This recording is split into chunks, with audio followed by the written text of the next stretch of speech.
To make a plastic part for a product, the manufacturer has to first commission a mold-making company to design and produce a plastic injection mold.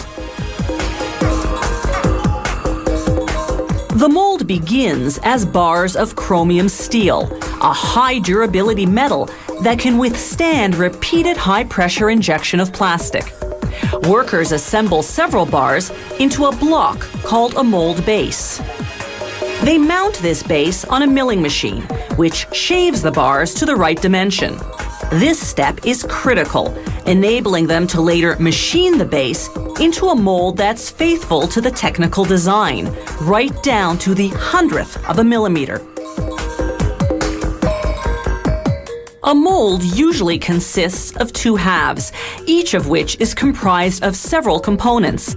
The factory drills strategically positioned holes in the bases for the guide pins and bushings that hold the components together when the plastic's injected. A grinder now goes to work smoothing and leveling all surfaces. This prepares the base for the high-precision machining operations that will transform it into a mold component.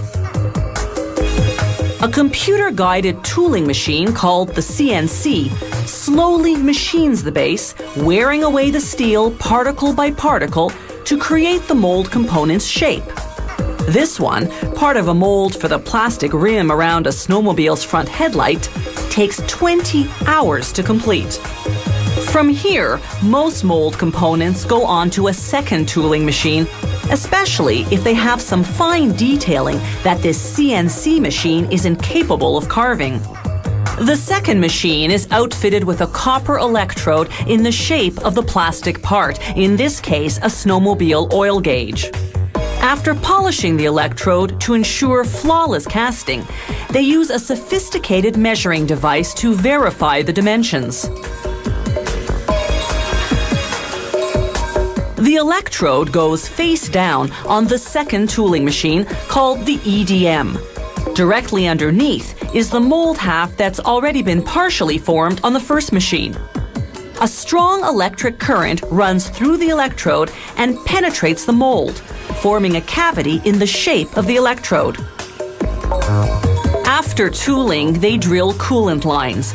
This is for the cooling fluid they'll use to accelerate the hardening of the molten plastic. Some plastic product parts, like that snowmobile oil gauge we saw earlier, have lettering on them. The factory engraves the letters in reverse inside the mold cavity. After the plastic's injected, the writing comes out frontward and raised. The surface of the mold cavity is pretty rough from all that tooling, so they polish it smooth to ensure a proper casting. Here's what the two halves of a finished mold look like. The pins and bushings fit together to close the mold before injecting the hot liquid plastic. Once the plastic cools and hardens, it's just a matter of extracting the molded plastic part.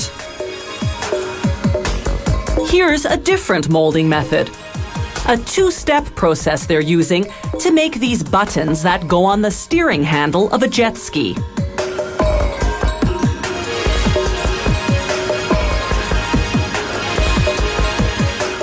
First, they mold a structural base out of hard white plastic. Then they put the base into a second mold and inject a rubber-like gray plastic. This softer plastic covers everything but the raised lettering, giving the button a softer feel. Factories also make molds for aluminum injection and rubber injection, among other materials. They build those molds from different types of metal, but using the same techniques.